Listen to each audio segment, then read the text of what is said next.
for the Indian Air Force with significant transfer of technology. It's being termed a game changer and a trailblazing initiative, as this is the first time that the US is sharing such technology with a non-ally.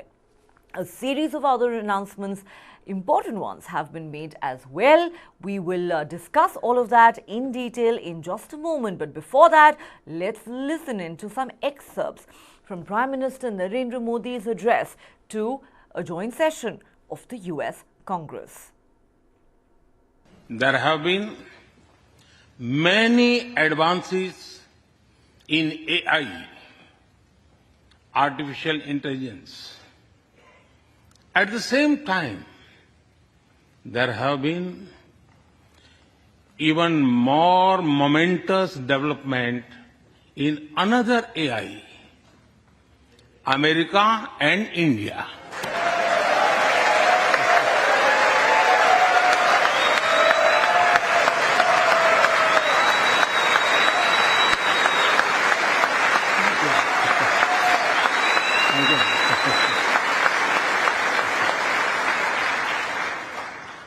There are millions here who have roots in India.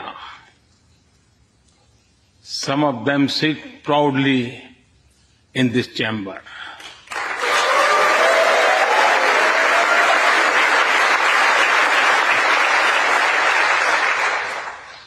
And there is one behind me who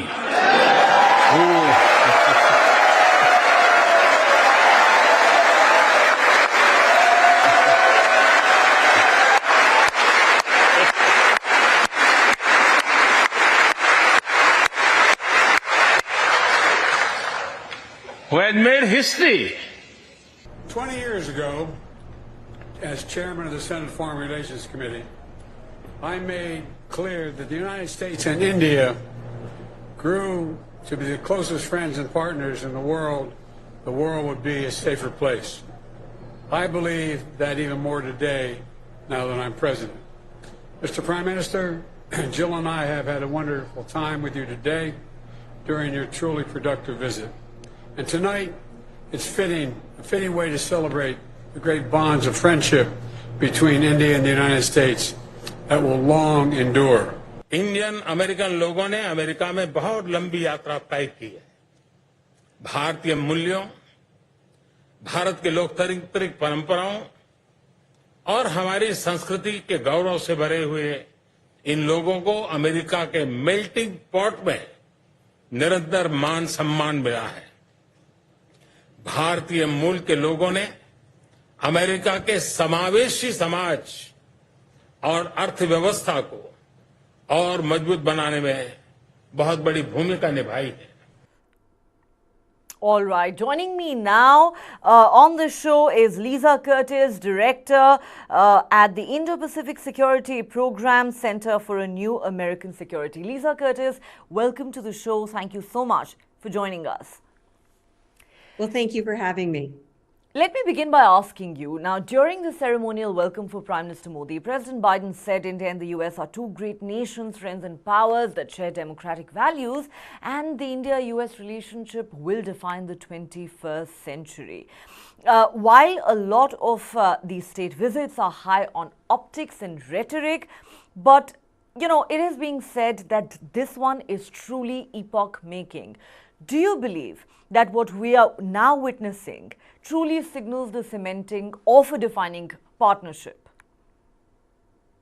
I would agree with that. I think that this really is a historical visit. And as you said, it's been very strong on the symbolism, a state visit, a 21-gun salute, addressing the joint session of Congress, multiple standing ovations by the U.S. congressional members while he's making his speech. But also, as you say, the substance is strong. You look at the progress that the two sides have announced, whether it's on technology. And, I want to make the point that the U.S. and India have long been talking about technology, but this is different. What we see with the initiative on critical and emerging technologies, which was launched by the two leaders over a year ago. Of course, there was a meeting of the national security advisors in January. And now with these very significant announcements where the U.S. company Micron is going to be investing in a semiconductor testing facility in India. We're going to see U.S. and India cooperating on 5G technologies, most specifically the open radio access network technologies, cutting edge technologies, not to mention that the U.S. has agreed that the two countries will co-produce jet engines. I can't overstate what a big deal this is, that the U.S. is sharing this very sensitive technology. Only a few countries in the world have this technology. And this will assist India in enhancing its own defense production capabilities and meeting the challenges from China. So yes, I agree. This was a historical visit.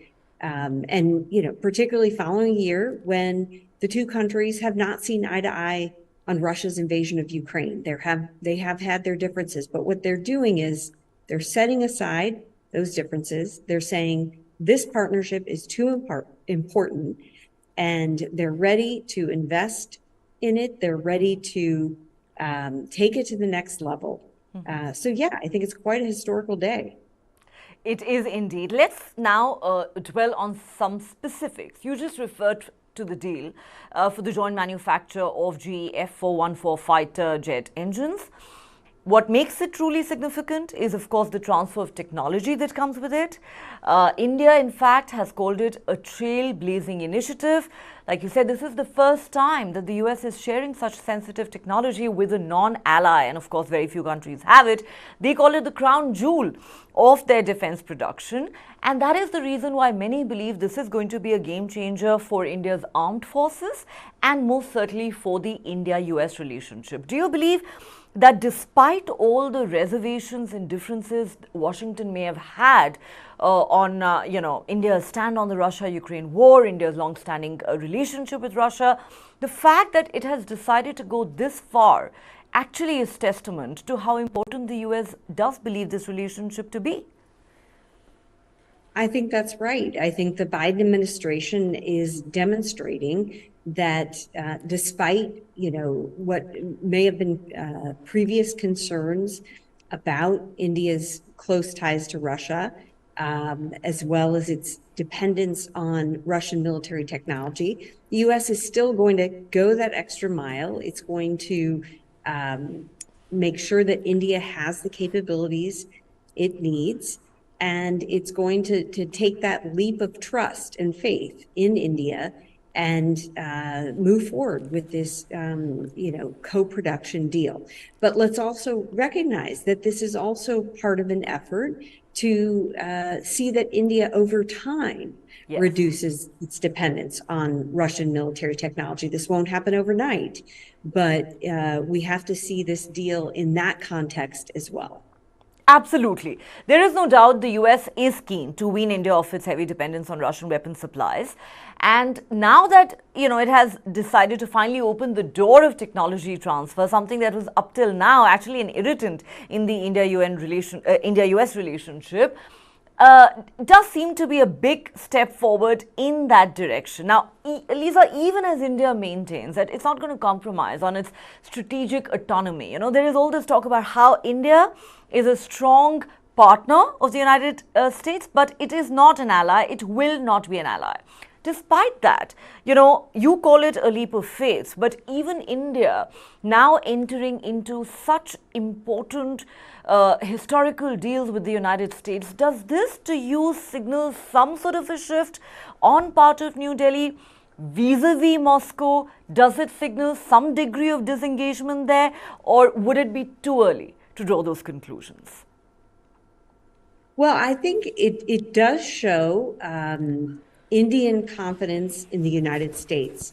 For Prime Minister Modi to come here and make such a strong statement about the importance of the partnership and, use similar language that President Biden is using. When Prime Minister Modi tells the U.S. Congress that we're facing a darkening horizon of coercion and confrontation in the Indo-Pacific. He's talking about China. He doesn't use the word China, but we all know what he's talking about. So he's, speaking the same language as the United States and demonstrating that the United States and India have similar concerns. But I don't think that we need to read so much into it that we think India is going to suddenly give up on its relationship with Russia. That's not going to happen. The India-Russia relationship has long history. India still relies on about almost 50% of its defense imports from Russia. So again, that is... And not to mention Russian oil. Well, yes, but with the oil, India had not relied traditionally on Russian oil. It's only been since Russia's invasion of Ukraine that India has drastically stepped up its imports of Russian oil because it's taking advantage of the discounted prices. So I would say that is not something that has been part of the historical relationship between India and Russia. It's more India taking advantage of these discounted prices to benefit its own economy.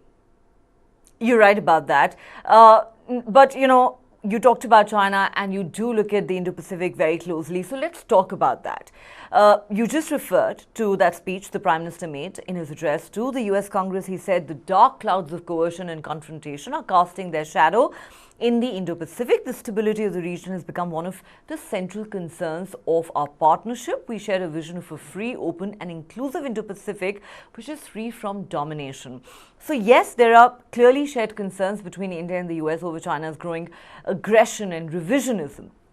Do you think the US sees India as a countervailing force against China, or does that sound a bit far-fetched at this stage?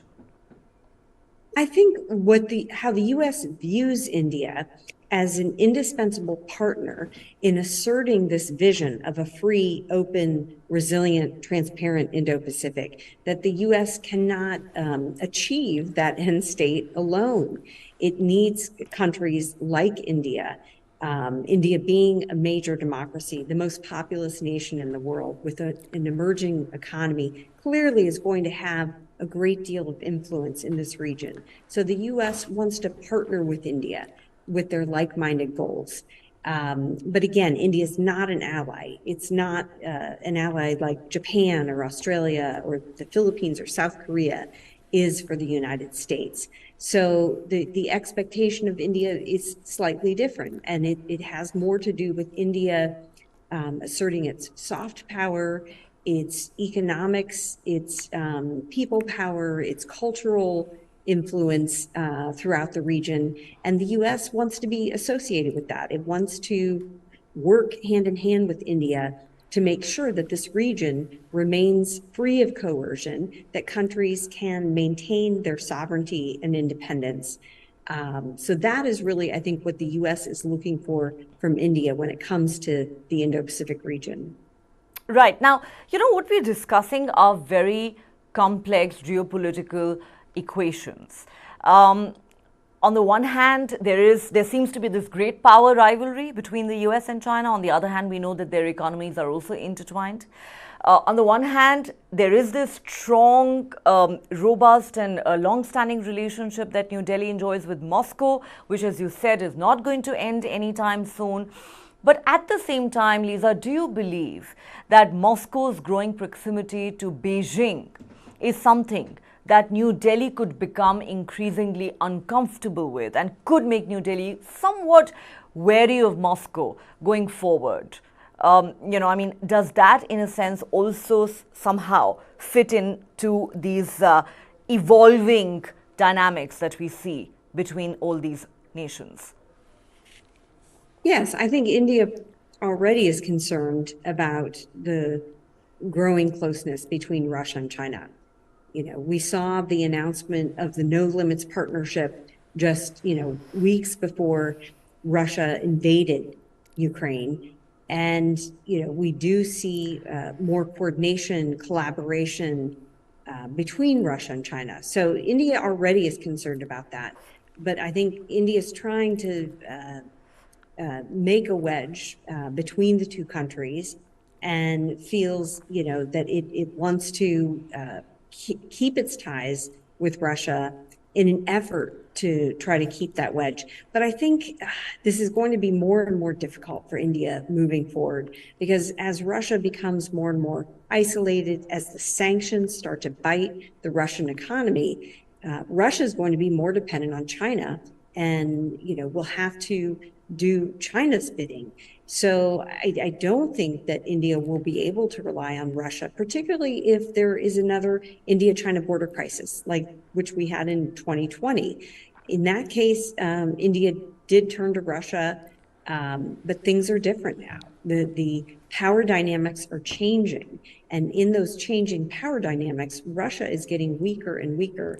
And I think that means that India really has to assess what is in its own national security interest moving forward, and what is going to help it protect its own borders and its own maritime space, maintaining free and open seaways, particularly in the Indian Ocean region.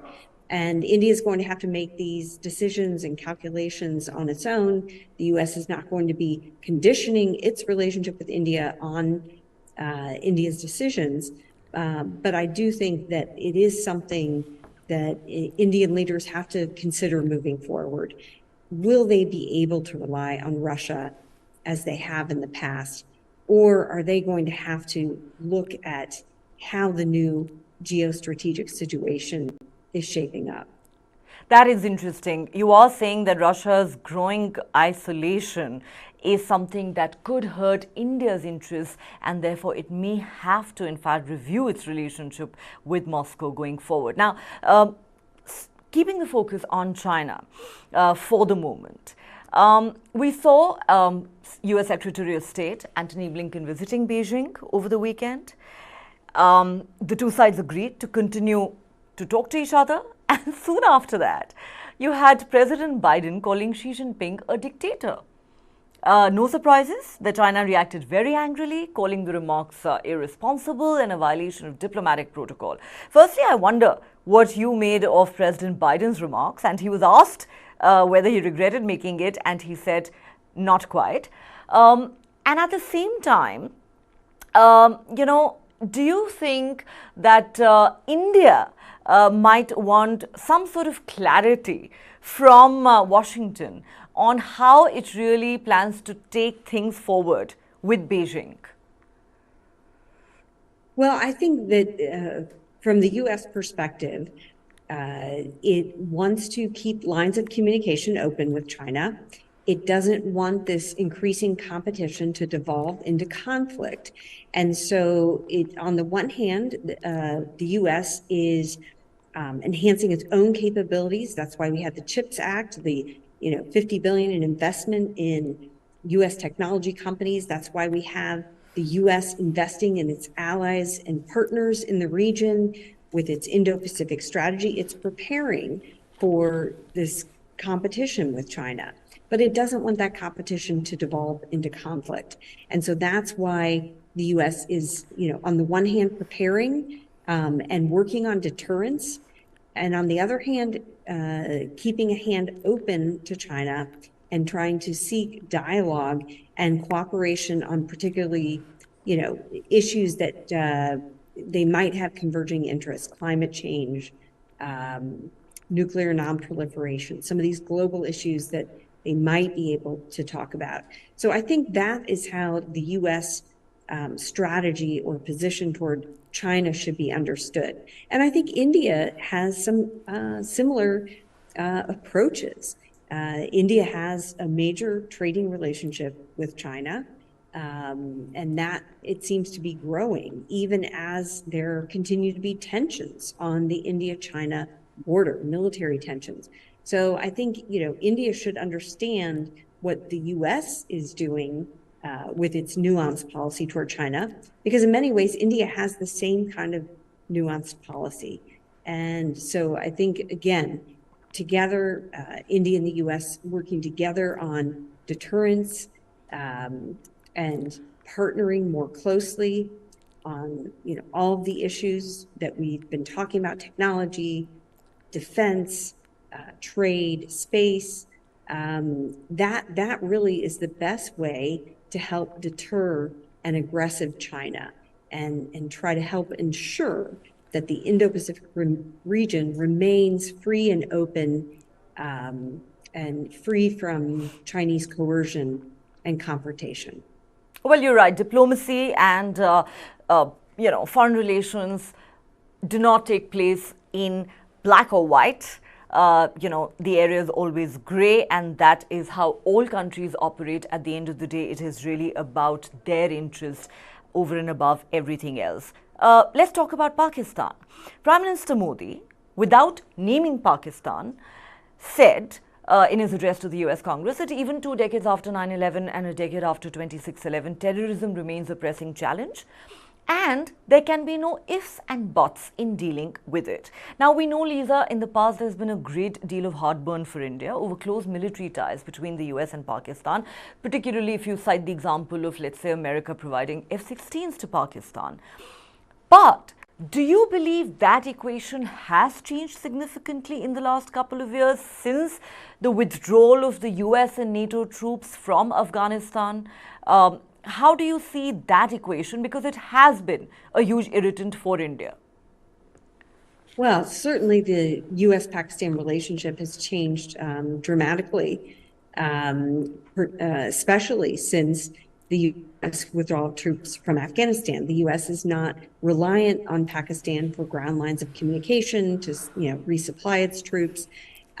So it really does not have that kind of intense relationship, counterterrorism partnership that it had for many years with Pakistan. But really, the relationship has been deteriorating for a while, even before the U.S. withdrawal from Afghanistan, over Pakistan's support for the Taliban. So, there is no question that the U.S. Has prioritized India in its, foreign policy, and that it's looking to India in terms of bringing peace and stability to the region. So, Pakistan, the U.S., will not want to see Pakistan, melt down, will not want to see, chaos and political instability there. And so the U.S. will try to reach out to Pakistan, try to ensure it remains stable. But at the same time, there's no denying that the U.S. Strategic priority is India and that relationship. So this has been happening, I think, for many, many years, but it seems to be, crystal clear now that the U.S. is prioritizing its relationship with India. Okay, Lisa, I know that you have to leave, so I will just ask you one final question. An interview that has gone viral is of former US President Barack Obama in conversation with CNN, where he says, if I had a conversation with Prime Minister Modi, I would argue that if you do not protect the rights of minorities in India, there's a strong possibility that at some point India starts pulling apart. He suggests then that President Biden should take this up with Prime Minister Modi. Now, you can understand that this has caused anger in some sections here in India. And then there are those who say that President Biden seems to have actually taken a far more pragmatic approach on this issue. We also saw this coming up in that press conference that the two leaders addressed after their bilateral talks. How do you think the US actually sees this issue of press freedom and religious freedoms in India? Well, this came up at the press conference, and I think Prime Minister Modi handled it very well. He made the point that India is a democracy, that it runs in its veins democratic ideals. He pointed to the Indian Constitution, and we know that the Indian Constitution has protections of religious minorities in it. This is one of the wonderful things about India. If you know about the development of its constitution in the 1950s, there was priority given to protecting minorities in India. and a desire to see a secular, multi-religious country, and realizing that the definition of a democracy is a country that goes out of its way to protect its religious minorities.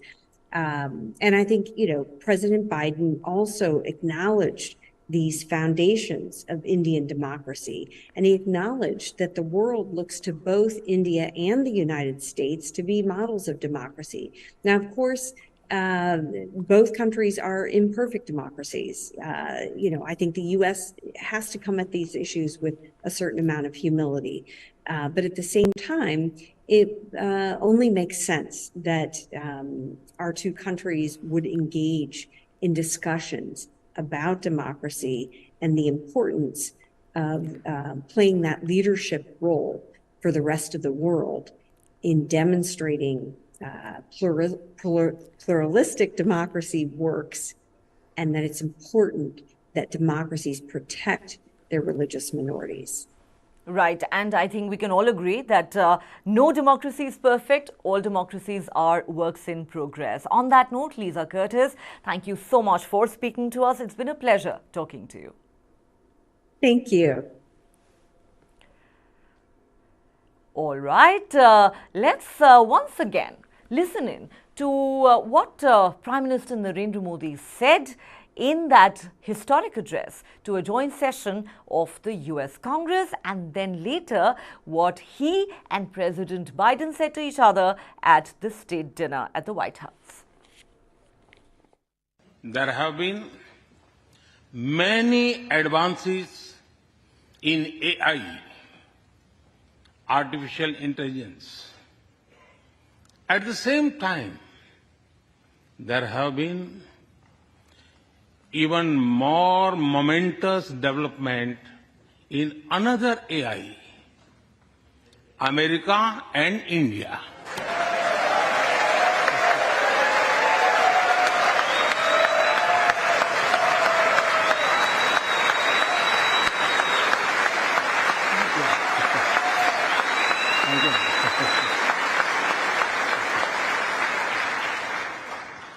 There are millions here who have roots in India. Some of them sit proudly in this chamber.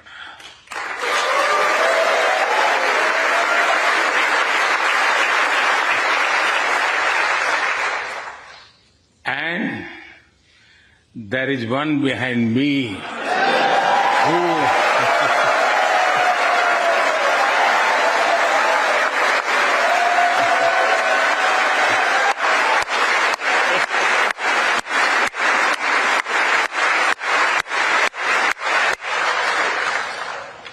who had made history.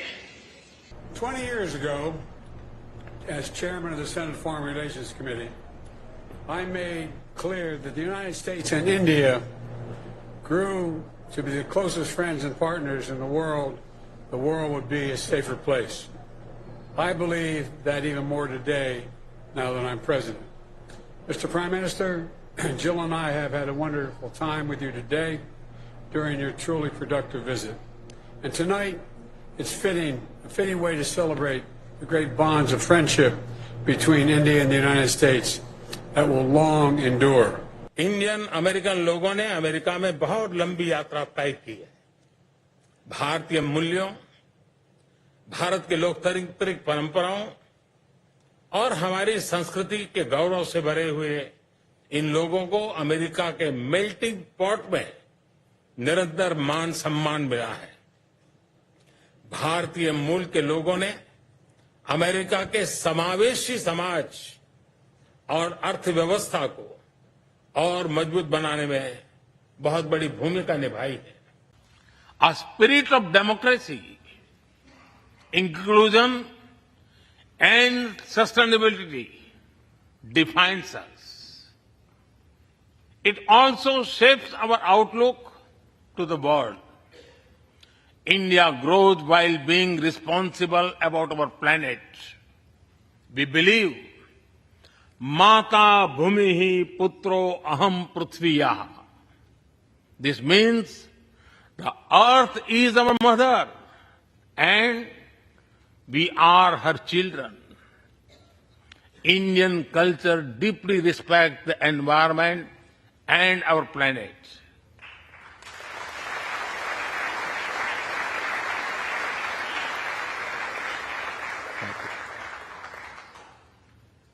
While becoming the fastest growing economy, we grew our solar capacity by 2,300%. Yes, you have heard right. 2,300%.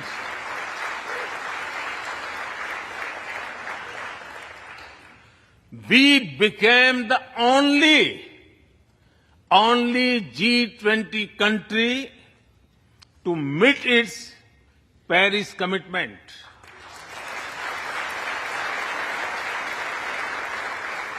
We made renewables account for over 40% of our energy sources, 9 years ahead of the target of 2030.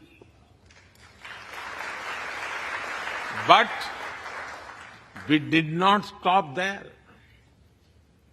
At the Glasgow summit, I proposed Mission Life, lifestyle for environment.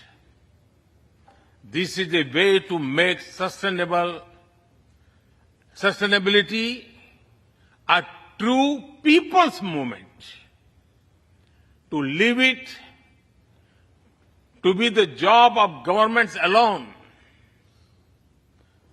By being mindful in making choices, every individual can make a positive impact.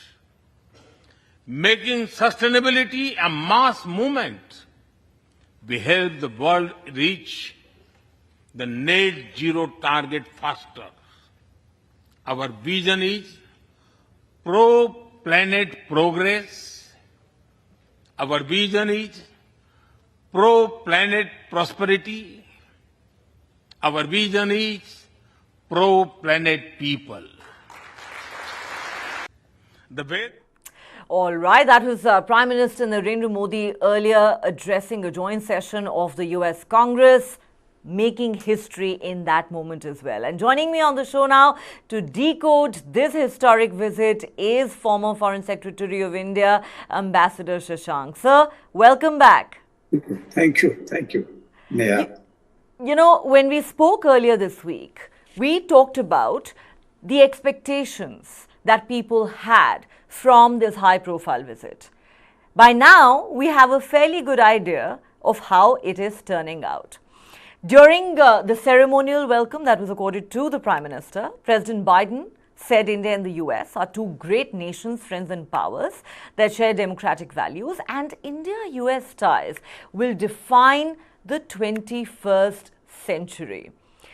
Would you say that this visit is indeed epoch-making and one that signals the cementing of a defining partnership, as President Biden put it? Absolutely.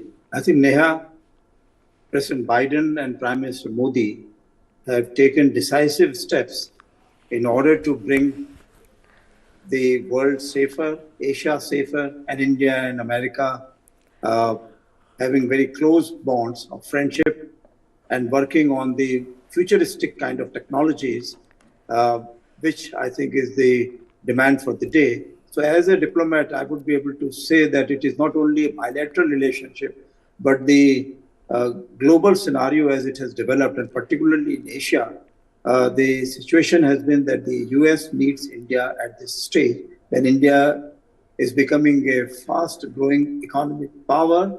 It has always talked of peace, and it has been able to deliver on that. It has helped very much in Ukraine to the extent that it has been able to keep Ukraine away from really destructive warfare.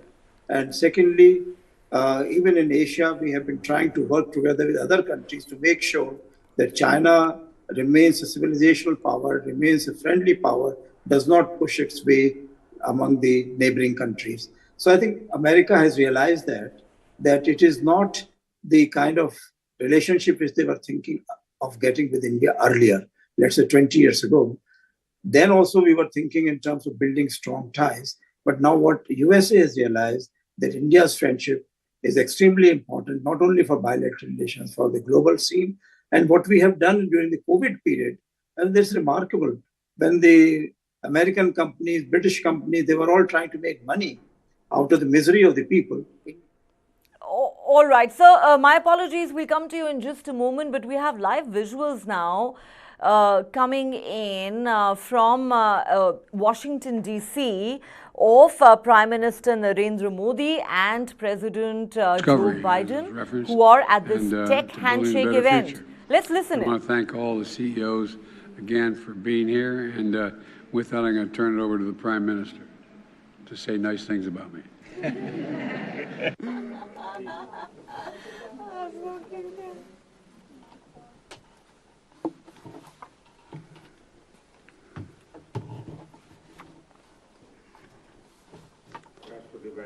President Biden and all friends here, in a way, saying difficult to say too much in front of all the press. But first of all, I would like to thank President Biden for participating in this event. And you have seen that from agriculture to space, there are all the sectors represented here that touch our lives in every way, and technology is something that touches our lives, and all technology sectors are represented here. And there are well-established firms here and infrastructure and both of them are working together to create the new world. And I'm very pleased that under the leadership of President Biden, technology, understanding the importance of technology, the progress that America has made in the area of technology, and the youth in India, thanks to its talent, has created an identity for itself in the world. So this coming together of talent and technology, I believe this is definitely a guarantee for a bright future.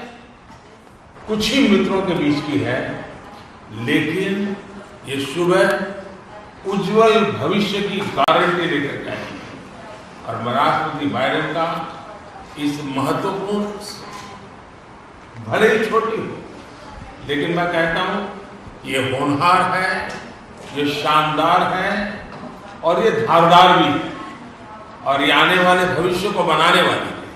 और इसलिए एक उज्जवल भविष्य की आशा अपेक्षा के संकल्प के साथ हम सब लोग राष्ट्रपति बाइडेन का जो विजन है, भारत के जो एस्पिरेशंस है, राष्ट्रपति बाइडेन के पास जो ताकत है और भारत के पास जो संभावनाएं हैं, उन सब को लेकर के आगे चलने का एक मक्कम निर्धार का ये अवसर है। और इसके लिए मैं सचमुच में मेरे मित्र रहमान को बहुत अभिनंदन करता हूं कि उन्होंने भारत की यात्रा की, काफी समय निकाला और उन्होंने खुद ने जो अनुभव किया और उन्होंने आकर के यहाँ इसको आगे बढ़ाया। मैं आपका भी आभारी हूँ और राष्ट्रपति बाइडेन जी का जितना आभार करूँ उतना कम है। मैं फिर एक बार आप सबका बहुत बहुत धन्यवाद करता हूँ। धन्यवाद। Thank you for coming in, folks. Ask the press to leave now. Thank you.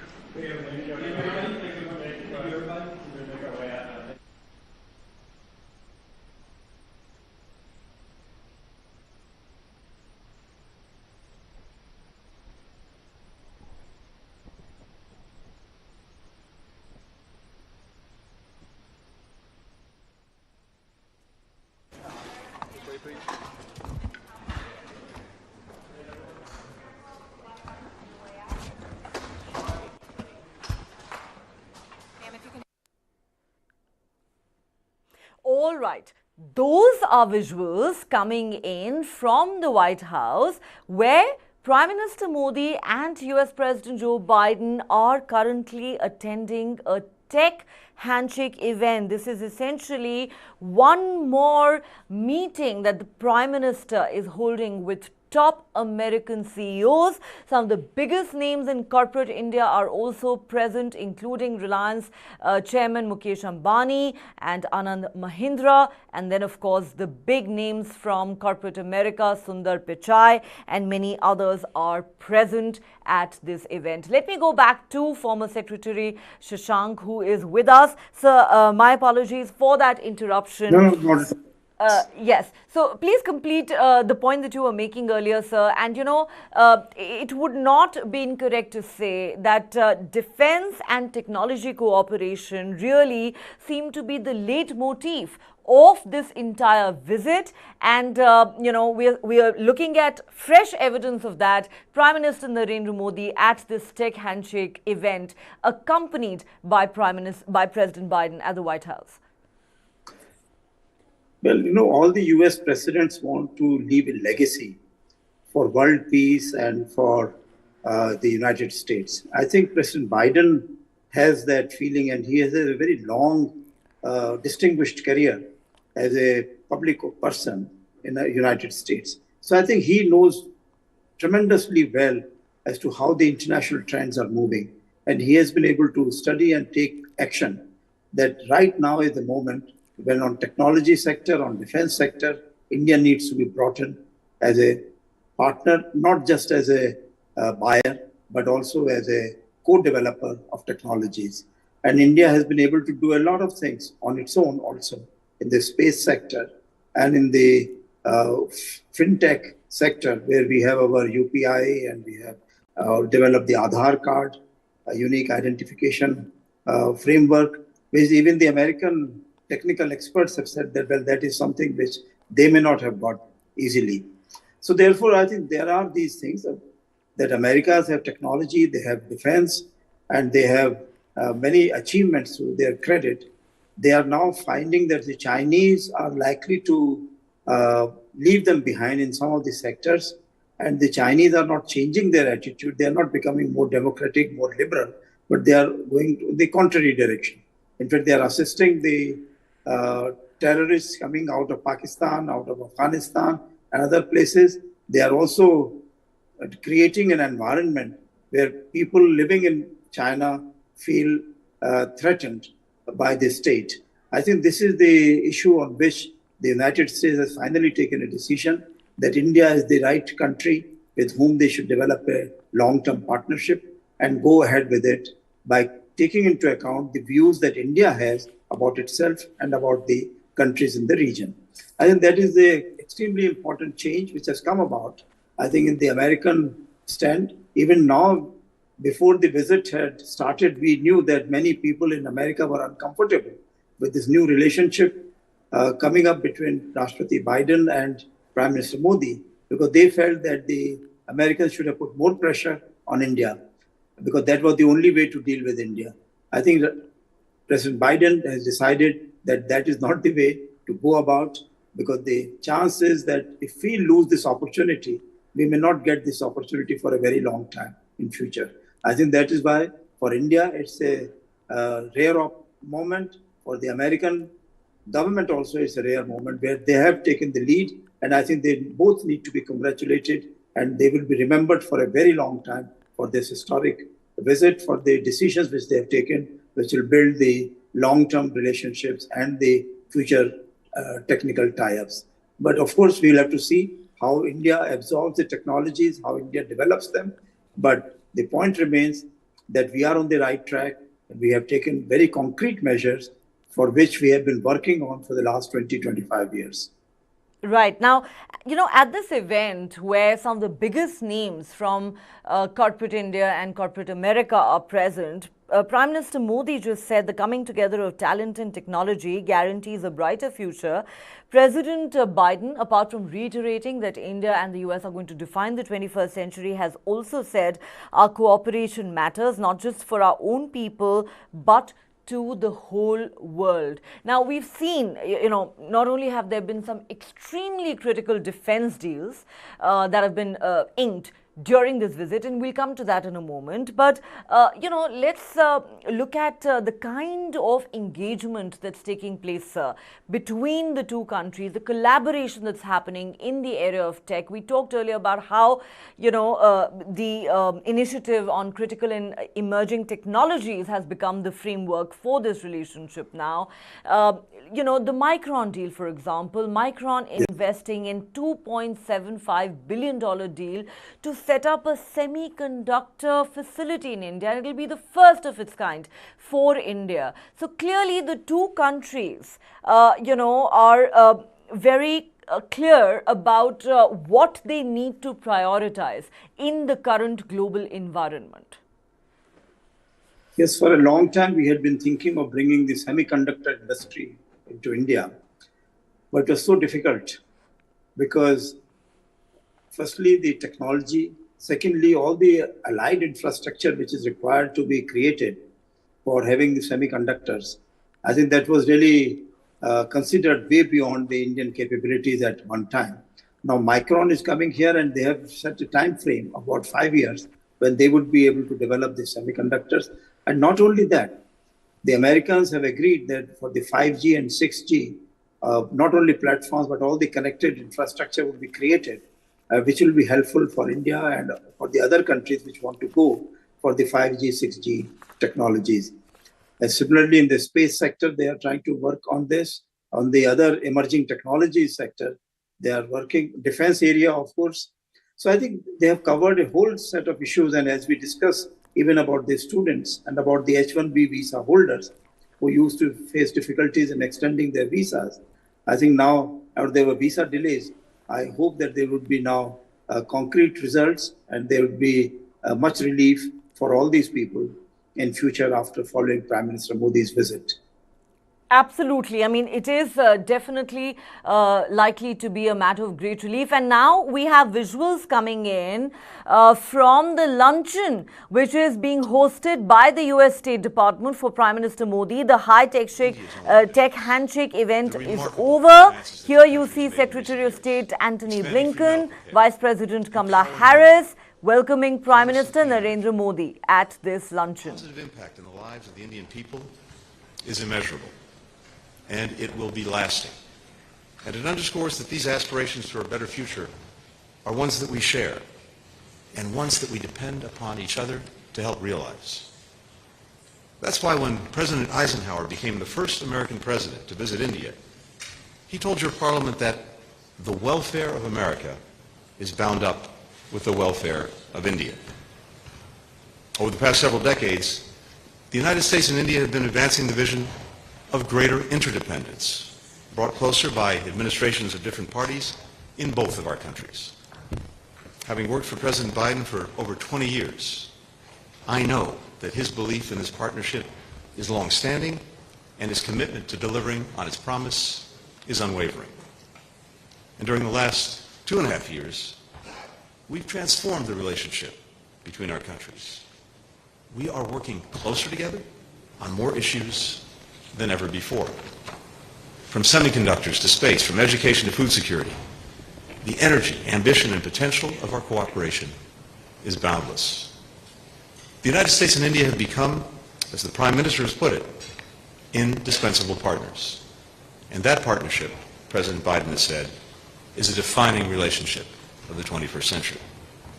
Together, we're promoting greater peace and stability in the Indo-Pacific and around the globe, combating disease, responding to natural disasters, strengthening the maritime security, standing up for the principles at the heart of the United Nations Charter. We're working to safeguard our planet for future generations, developing affordable solar panels and sustainable aviation fuels. We're driving opportunity and innovation, from the entrepreneurs powering our economies to the U.S. companies investing in India and vice versa. And the cutting-edge research that we're jointly advancing, from quantum to artificial intelligence, is helping to sustain our technological edge and shaping a digital future that safeguards democratic values. Here in the United States, India is part of our daily lives. We enjoy Jhupal Lahiri's novels over samosas. We laugh at the comedies of Mindy Kaling. We dance to the beats of Diljit at Coachella. And yes, Mr. Prime Minister, and I can say this from personal experience, we keep ourselves more or less fit and healthy doing yoga.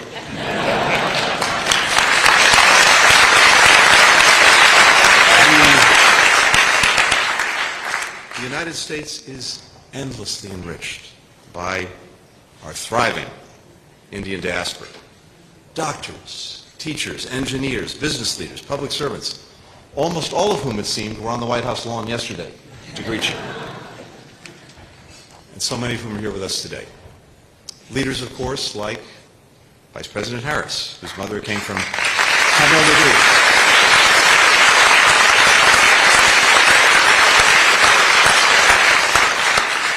Coming here to help unlock the secrets of cancer. Or diplomats right here at the State Department, where a man whose father came to America with just a bus ticket and $14 in his pocket rose to become the first United States Indian American ambassador to India. And today, Richard Rahul Verma serves as the Deputy Secretary of State.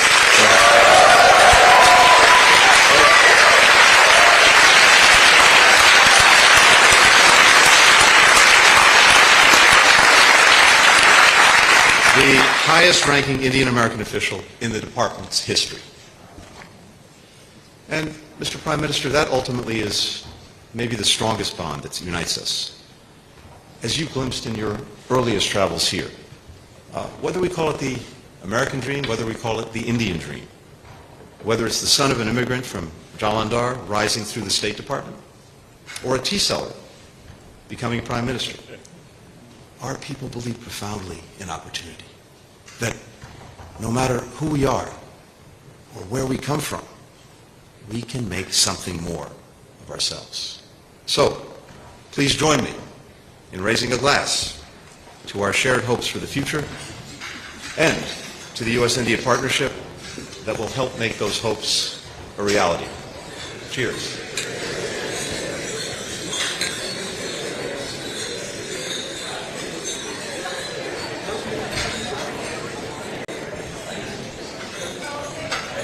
And now, ladies and gentlemen, it is my great pleasure to introduce to you the Vice President of the United States.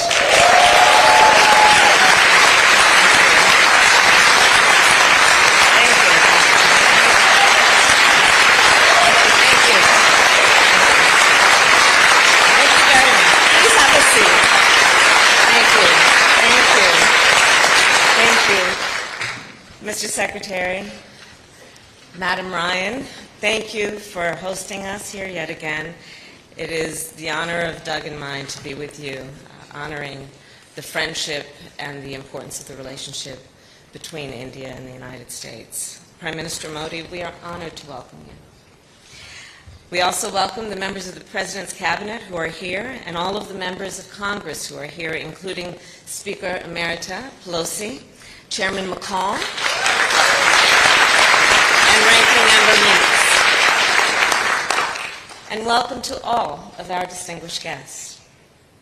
As I look around this room, I am struck by the extraordinary impact Indian Americans have had on our country in every facet of life. Take, for example, the historic number of members of the United States Congress with Indian heritage. Representatives Ami Bera, if you're here, please stand. Pramila Jayapal, Ro Khanna, Raja Krishnamurthy, and Sri Tanda. And they're known as the Samosa Caucus, for those of you who did not know. And around our country, we see the impact of Indian Americans from the C-suites of American companies to neighborhood businesses, from the studios of Hollywood to university research labs across our country. So as many of you know, India is a very important part of my life. When my sister Maya and I were growing up, our mother would take us from the Bay Area to India pretty much every other year. And the purpose of those trips were many, including that we would well understand where she came from, what produced her, so that we could spend time with our grandparents, with my uncle and our chitties, and to really understand the love of good idli. And we traveled to visit my grandparents in what was then called Madras. And I will tell you, my grandfather was one of the most favorite people in my life, truly. We were pen pals, in fact, throughout my childhood. And I was the eldest grandchild. And so, as I'm sure many of you know, culturally, to be the eldest has a certain significance. And so I took full advantage of that status in our family. And my grandfather, of course, convinced me, as he did, I think, every one of his grandchildren, that we were his favorite. Yet, on those visits, I was the only member of our family that my grandfather allowed to join him for his morning routine. You see, by the time that we were going there as children, my grandfather was retired from his career as a civil servant. And his morning routine, every morning, consisted of taking long walks on the beach with his retired buddies.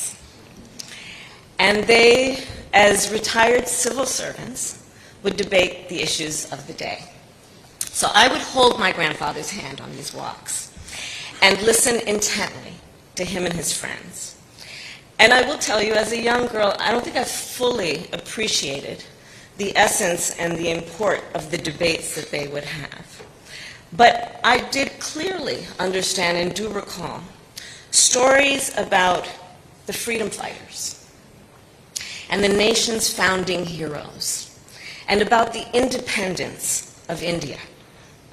I remember them talking about the importance of fighting corruption and fighting for equality, regardless of one's belief or caste.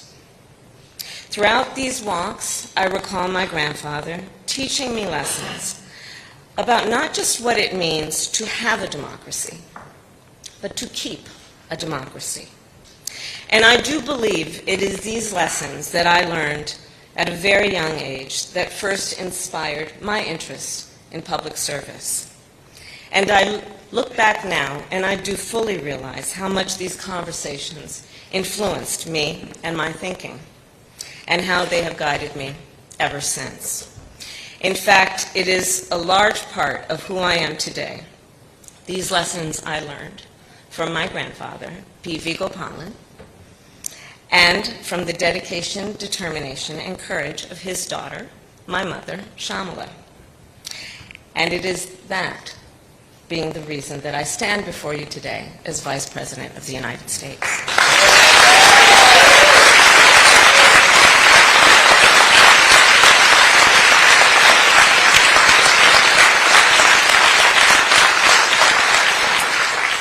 The history and teachings in India and of India have not only influenced me, they of course have shaped the entire globe, as Secretary Blinken just described. Throughout history, India has inspired millions of people around the world, whether through philosophy and theology, the power of civil disobedience, or the commitment to democracy. Indeed, as I travel the world as Vice President, I have seen India's global impact firsthand. In Southeast Asia, Indian-made vaccines have saved lives and livelihoods. On the continent of Africa, India's long-standing partnerships support prosperity and security. And throughout the Indo-Pacific, India helps promote a free and open region. I also know of India's extraordinary impact with regard to innovation, medicine, and science. I know this as a daughter of California.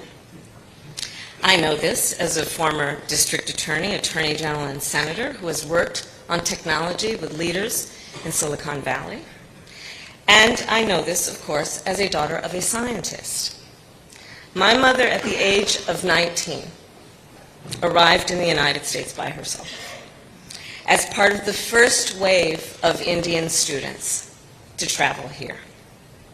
She chose UC Berkeley because it was known as being one of the best universities in the world. And growing up, I remember my mother, our mother, spending day and night and weekends in the lab. She always asked the big questions and searched for the answers that would be a clue to improving the condition of life. She understood what was possible, unburdened by what has been. And since then, I think about it in the context of the work she did and her studies that have led to advances in breast cancer research.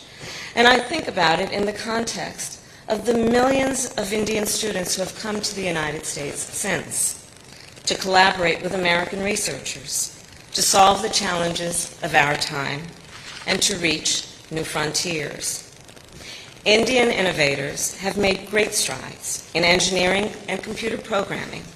They've sent a mission to Mars, and they have launched and led technology companies that are global leaders in the areas of autonomous vehicles, robotics, cybersecurity, climate data, and digital finance, all of which can serve to improve the human condition and uplift the people. The point here being, India's global engagement has not only been to the benefit of the people of India, but also to the benefit of the people of the United States and people around the world. So, Mr. Prime Minister, thank you for your role of leadership to help India emerge as a global power in the 21st century. You have helped to reinvigorate the Quad. Your leadership of the G20 is making new strides on climate finance, and you have been a proponent of international institutions and global solutions to global challenges. And as a point of personal privilege, as chair of the National Space Council, I thank you for your leadership in space and for our joint work on an Earth science satellite, which will help us address the climate crisis. And I will also thank you because when you and I first met at the White House, I asked you to join the Artemis Accords, a commitment to the safe and transparent use of space. And today I am happy to report, as you have, that you have joined the Artemis Accords.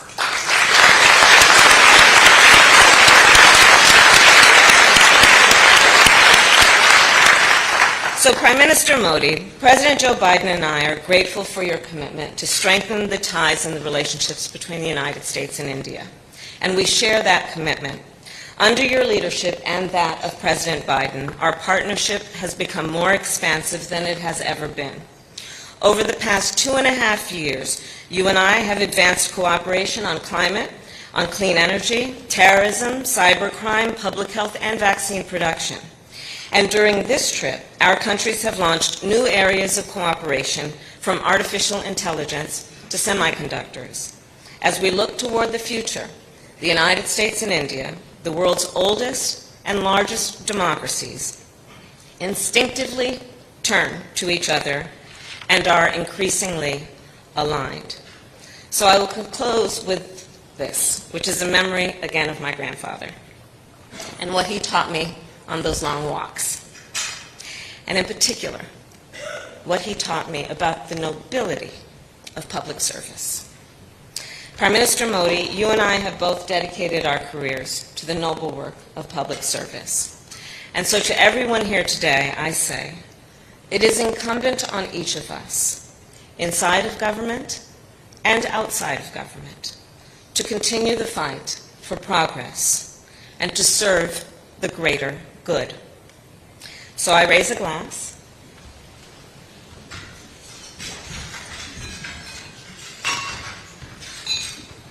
to the enduring bonds between our nations and our people, and to our continued work together, all in the service of the greater good. Prime Minister.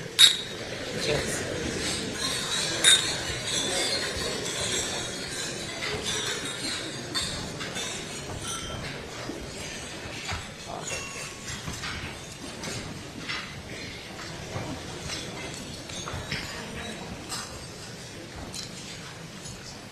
Vice President Kamala Harris, Second gentleman, Douglas Amhoff, Secretary of State, my friend, Antony Blinken, White House Cabinet Secretary, Evan Ryan, सभी सम्मानित प्रतिनिधिगण, friends, सबसे पहले तो मैं उपराष्ट्रपति Kamala Harris और secretary Blinken का इस भव्य स्वागत के लिए बहुत बहुत धन्यवाद करता हूं। आप दोनों ने जो गर्मजोशी भरे शब्द कहे, इसके लिए भी मैं हृदय से आपका आभार व्यक्त करता हूं। आज एक बार फिर स्टेट डिपार्टमेंट में आप सभी के बीच उपस्थित होना मेरे लिए खुशी की बात है।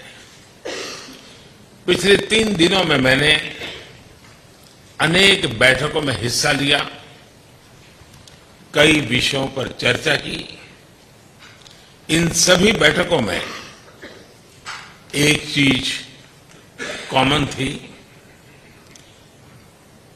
सब एक मत थे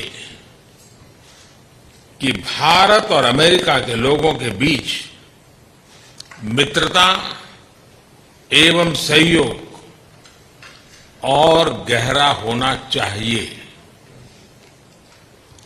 भारत और अमेरिका के संबंधों की मधुर Geetmala people to people ties के सुरों से पिरोई गई है। इन संबंधों का उदाहरण हमें कदम कदम पर देखने को मिलता है। उपराष्ट्रपति कमला हैरिस की माताजी डॉक्टर श्यामला गोपालन 1958 में भारत से अमेरिका आई थी। उस समय अधिकांश लोगों के पास फोन नहीं होता था और इसलिए उनकी माताजी हाथ से लिखकर अपने परिवारजनों को पत्र भेजा करती थी और उन्होंने कभी भी भारत से रत्ती भर नाता टूटने नहीं दिया था।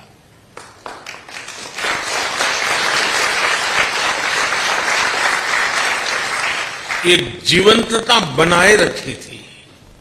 जो भी उपलब्ध माध्यम था उसका सर्वाधिक उपयोग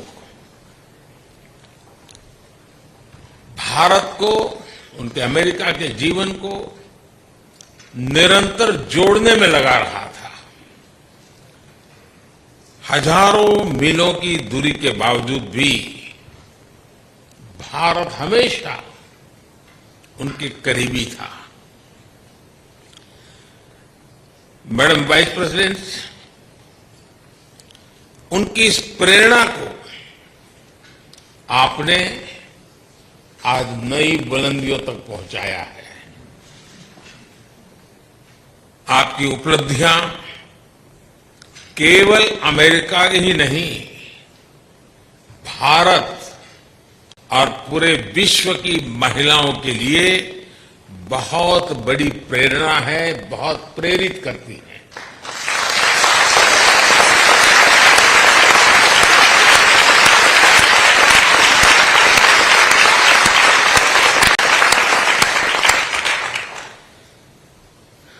सेक्रेटरी ब्लिंकन, जब मैंने प्रारंभ में सूर और गीतमाला जैसे शब्दों का प्रयोग किया तो मेरा एक इशारा आपकी तरफ भी था। पूरा विश्व आपकी डिप्लोमेटिक स्किल्स को तो जानता ही है और मैं तो भली भांति जानने लगा हूं।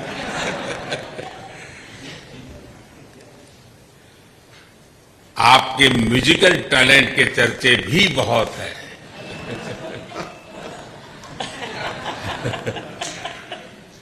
हजारों मीलों का सफर तय करते हुए गंभीर से गंभीर मसलों के बीच संगीत को आपने जगह दी है। यह हम सभी के लिए बहुत प्रेरक है। हमारी स्ट्रेटेजिक पार्टनरशिप को मजबूत करने में आपका बहुत महत्वपूर्ण योगदान है। इसके लिए मैं आपको हृदय से बहुत बहुत धन्यवाद देता हूं।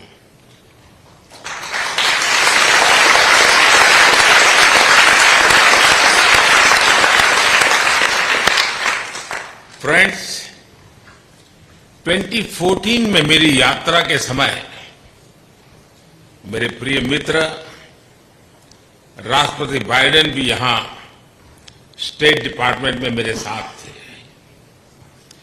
उस समय उन्होंने भारत और अमेरिका की साझेदारी को a promise over the horizon बताया था। 9 वर्षों के इस अंतराल में हमने बहुत ही लंबी और खूबसूरत यात्रा की है। हमने डिफेंस और स्ट्रेटेजिक क्षेत्रों में आपसी सहयोग के नए आयाम जोड़े हैं। हम नई और उभरती टेक्नोलॉजी के क्षेत्र में नए विश्वास के साथ काम कर रहे हैं। हम ट्रेड के लंबित और मुश्किल मुद्दों का समाधान कर रहे हैं। क्वाड और I2U2 जैसे नए फ्रेमवर्क के साथ हम मिलकर के बहुत कुछ प्रगति कर रहे हैं। धरती हो या आकाश, समुद्र की गहराइयां हो या अंतरिक्ष की ऊंचाइयां, भारत अमेरिका एक साथ काम करते दिख रहे हैं। सही मायने में प्रॉमिस ओवर द होराइजन आज न तो प्रॉमिस तक सीमित है और न ही होराइजन तक सीमित है।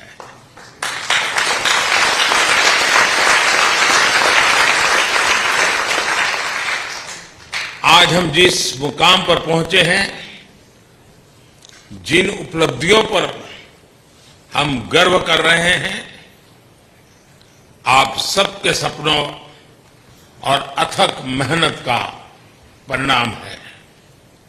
इसके लिए मैं आप सभी का हृदय से बहुत बहुत धन्यवाद करता हूं। Friends, on this note, I would like to raise a toast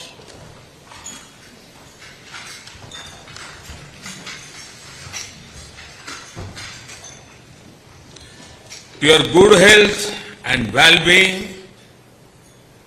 to our friendship, and to the peace and prosperity of all our citizens. Thank you.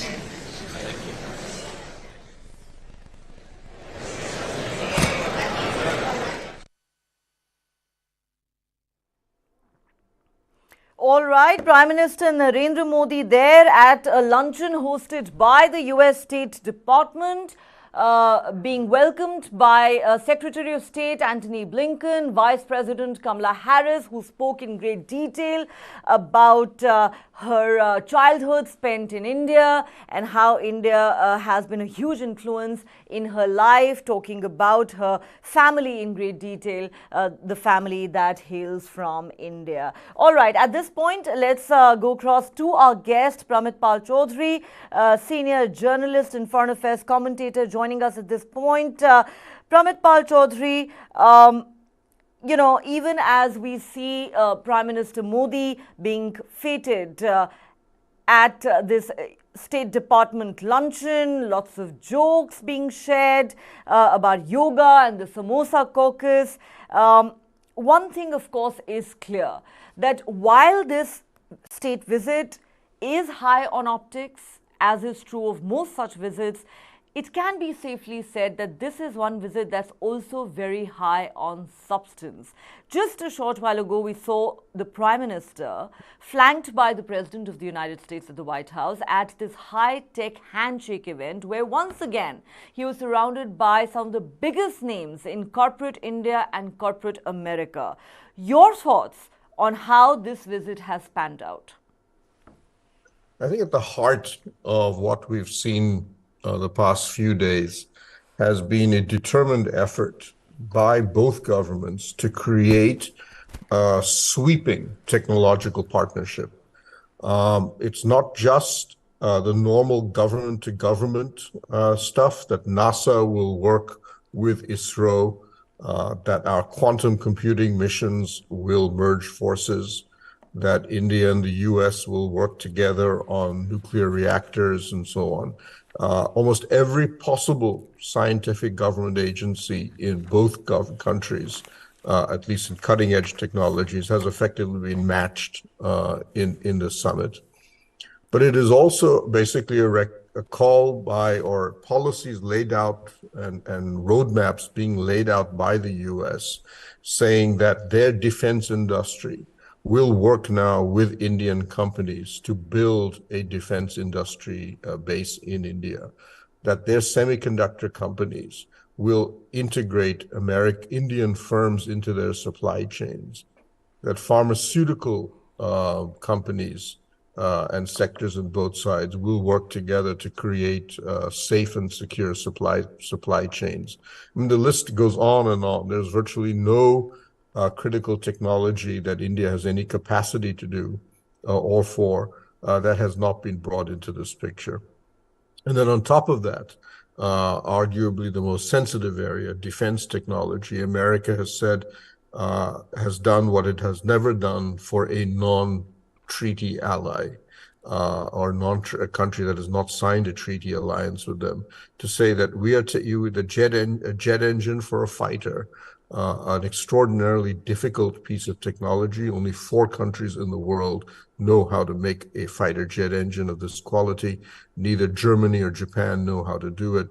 We are giving you 11 of the core technologies involved in making that jet engine, and you learn how to master this and make it yourself. So you're really looking at a 21st century technology partnership. And this is important because technology, strategic technology, is, I would argue, being accepted as the real core of power in the coming century. Well, you're quite right. There isn't a single significant area of technology cooperation that hasn't been covered in this summit. You know, from the all-important semiconductor deal that's been struck with Micron, that's going to invest in a $2.75 billion chip-making facility here in India. It's going to be a first for India. Or, you know, the much talked about Predator drone deal that's, said to be a game changer for India's armed forces. And of course, the big one that you just talked about, the deal for the joint manufacture of GE F414 fighter jet engines right here in India, because what it comes with this time is transfer of technology. A huge first for India, a huge first for the India-US relationship, given that this was actually a thorny issue between the two sides in the past. The fact that the US, for years and decades denied us technology, and now suddenly India finds itself in this elite club that you said comprises barely 4 other nations. When you look at the whole gamut of issues that have been covered and the deals that have been struck, what does this tell you about how the United States views its partnership with India today? Of course, President Biden has said this relationship is going to define the 21st century. How much is this about the US realizing that India is really the country that it needs to, in a sense, invest in as it deals with an increasingly belligerent China? And how much is this about the US trying to wean India off its dependence on Russia for weapon supplies? So it's a combination of both, but I'll also add, and I stress this because there was an interview, I believe, in the Hindustan Times, where the National Security Advisor of Biden, Jake Sullivan, was asked about this. He said, is this because of China and Russia? And he said, look, yes, that helps. But let's understand that we have decided that working with India as a technology partner and working to resolve global problems like climate is effectively in America's interest. In other words, even without China, even without Russia, America would still be reaching out to India. And this, in many ways, I would argue, is a revival or a resurrection of a position originally laid out by President George W. Bush when he began the so-called Indo-US nuclear deal in 2005, where one of his aides publicly said, America commits itself to making India a major power, that it will invest in India. After that, that remained in some way or another, but I would argue got lost over time, both in later administrations and also because the Indian system struggled in many ways to fulfill its own side of the bargain. This summit, I would argue, we see the resurrection of that position, that America will invest in India to make it a genuine power and a partner for America in the 21st century. So it's, yes, China definitely is part of it. I would argue a very big part of the strategic relationship, and definitely the defense element is China. Russia, yes, but keep in mind that what America has been offering us on the defense side will take, 10, 20 years to mature. It's not like we are going to start building the jet engine overnight. So I would argue the India-Russia relationship will struggle anyway in that time span because of Russia's increasing dependence on China for for spare parts and for components and technology. So it's really about what's happening now. And China, yes, but also a technology relationship, because it's important to realize one of the things America recognizes, and I've talked to US officials over the years, they've said this, China's game is not to militarily defeat the United States or militarily defeat India. It's prepared to use military force to send messages. But China's game is to become the technological superpower. So in things like artificial intelligence, quantum computing, green hydrogen, synthetic biology, China's view is if we become number one in these, we automatically become the dominant power of the world. People will come to us. We don't have to do anything.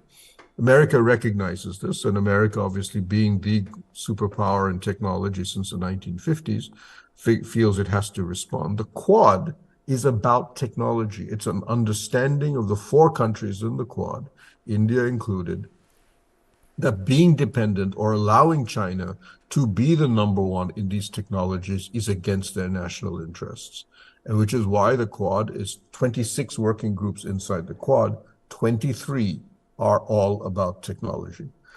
So you're looking at an understanding already that exists among those four countries that we have to be the dominant players in these technologies. And what America's recognized, that if you look at the countries that it works with technologically, the Europeans are still divided about how to respond to China. The Japanese, of course, are a great technology nation, but in many ways slowly losing the plot, largely because they're running out of people. They're in a rapidly aging population.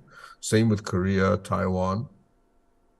So where does America go? Because what America realizes, it cannot take on China by itself, even in the technology sphere, and despite its long-standing capacities in that area.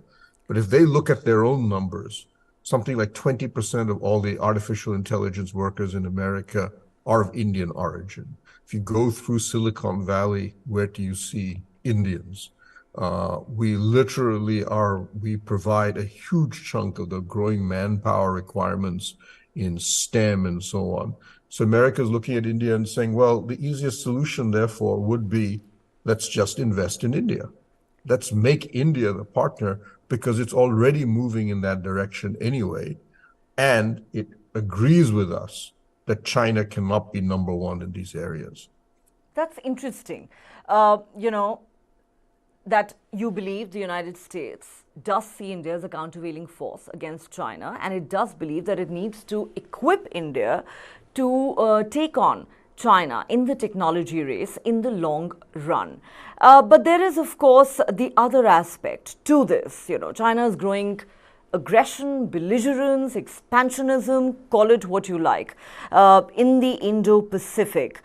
Prime Minister Narendra Modi, while addressing the US Congress, said this, and I'm quoting him, "The dark clouds of coercion and confrontation are casting their shadow in the Indo-Pacific. The stability of the region has become one of the central concerns of our partnership. We share a vision of a free, open and inclusive Indo-Pacific that's free from domination."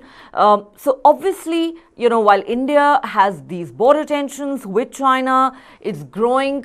Expansionism is something that worries the international community at large, including the United States. How do you think Beijing might be viewing this state visit by Prime Minister Narendra Modi? Of course, it doesn't help that President Biden called Xi Jinping a dictator just 2 days ago.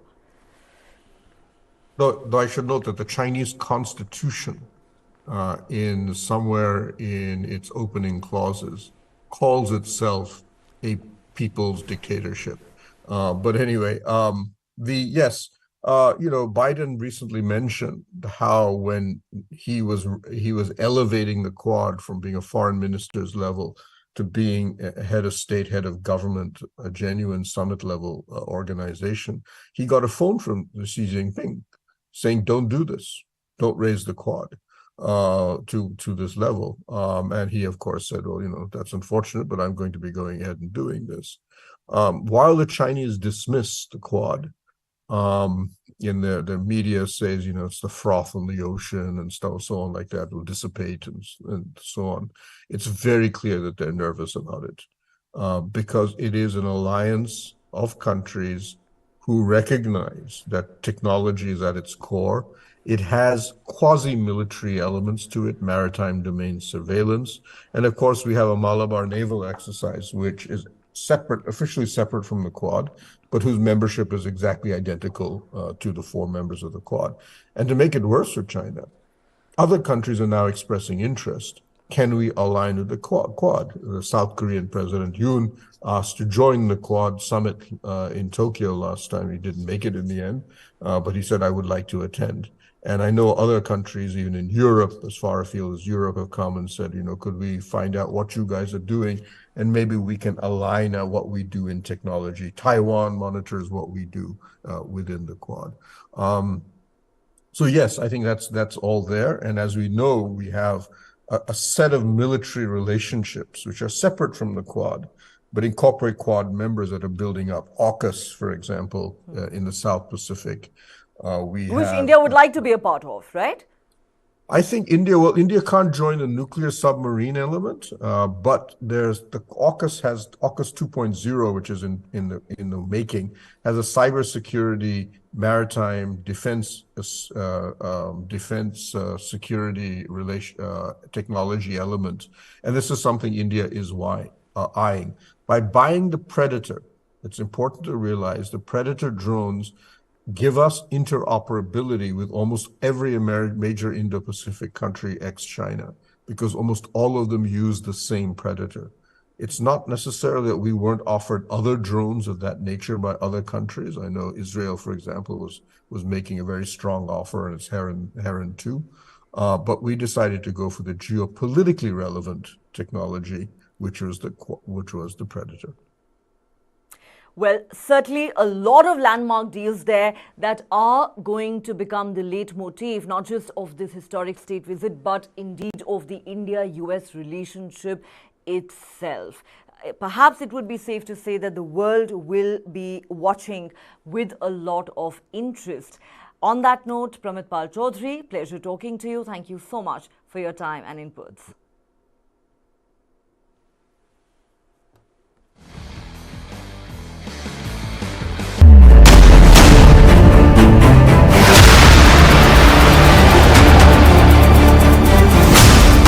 BrahMos.